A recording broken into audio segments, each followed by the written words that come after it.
Welcome to small kitchen. आज हम बनाने जा रहे हैं संघाड़े।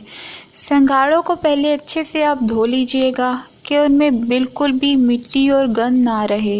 एक देगची में मैंने संघाड़े डाल लिए हैं धोकर। आप देख सकते हैं इनको मैंने अच्छे से धोया हुआ है। अब इसमें मैंने तकरीबन ये आधा कप में पानी डाल रही हूँ। आधा कप ये पानी है, पूरा कप नहीं भरा है। अब थोड़ा सा ज़्यादा भी डाल सकते हैं, लेकिन इससे ज़्यादा पानी आप नहीं डालेंगे। इतना पानी डालना है आपने, फिर इसे गैस पे रख देना है। ठीक है। देगची आपने वो लेनी है जो बिल्कुल ख़राब और बेकार देगची हो किचन में, क्योंकि संघाड़ों के बाद देगची काली हो जाती है। ठीक है, मैंने इसलिए बेकार सी देगची ली है। उसके ऊपर मैंने तवा रख दिया है ताकि उसमें वज़न पड़ जाए और उसकी जो गैस है, जो हवा है, वो बाहर ना निकले। अच्छा, तकरीबन 20 से 25 मिनट बाद मैंने देगची को खोला है। हल्की आंच में मैंने रखा था। ये आप देख सकते हैं संघाड़े पक चुके हैं, अच्छे से बन चुके हैं। नीचे देगची काली भी हो चुकी है। संघाड़ों को अब मैं आपको काट कर दिखाऊंगी।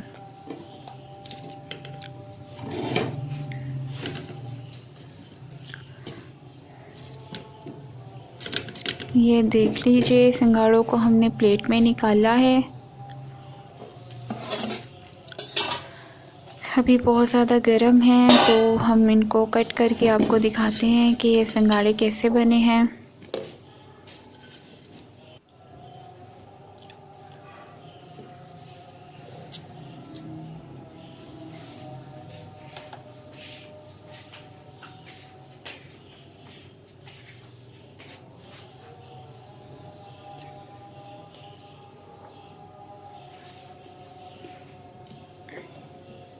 वो थोड़ा सा नरम निकला था, तो कोई सख्त वाला, बीच में नरम भी होते हैं, क्योंकि ये संघाड़े कुछ ऐसे होते हैं कि बीच में नरम हो जाते हैं।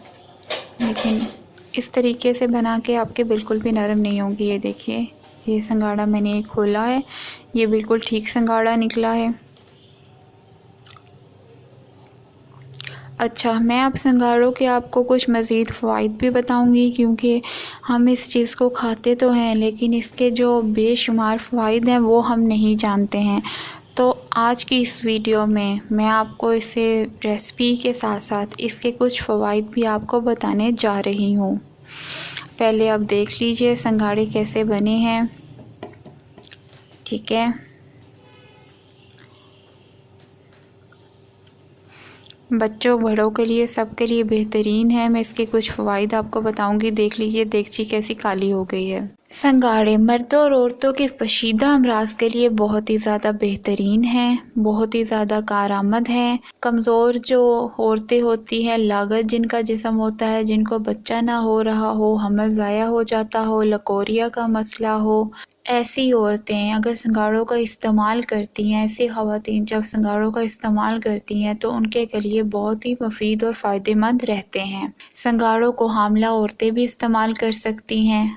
8 अदद संघाड़ों को खाने से बहुत ही ज़्यादा फ़वाइद हासिल होते हैं।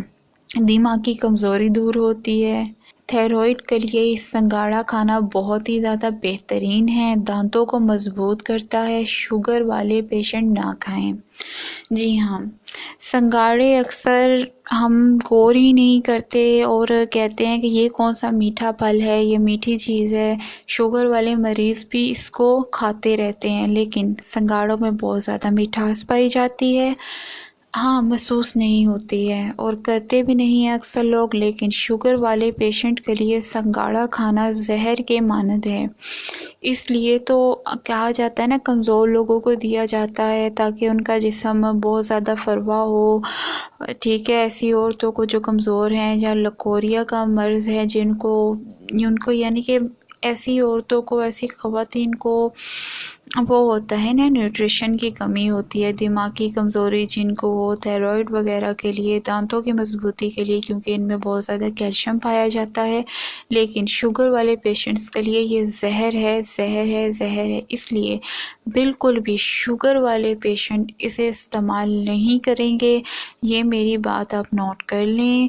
जो लोग, जो घरों में शुगर वाले पेशेंट भी इसे इस्तेमाल कर रहे हैं, फ़ौरी तौर पे इसे खाना बंद कर लें। सिंगाड़े को 8-10 से लेके यानी कि 8 दानों से लेकर आप 10 दानों तक खा सकते हैं।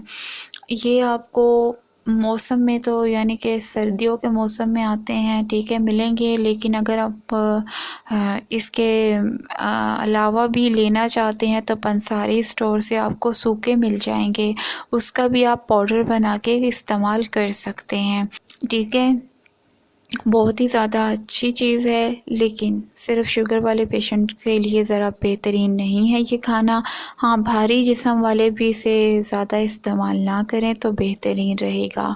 अच्छा, अगर आपको ये मेरी वीडियो पसंद आई हो तो लाइक करें, शेयर करें, कमेंट करें, ठीक है। लाइक करके और कमेंट करके अपनी मोहब्बत का, अपने प्यार का इज़हार करें मुझसे, ताकि मैं इसी तरह की अच्छी वीडियोस, इसी तरह की अच्छी इन्फॉर्मेशंस आपसे शेयर कर सकूं। शुक्रिया।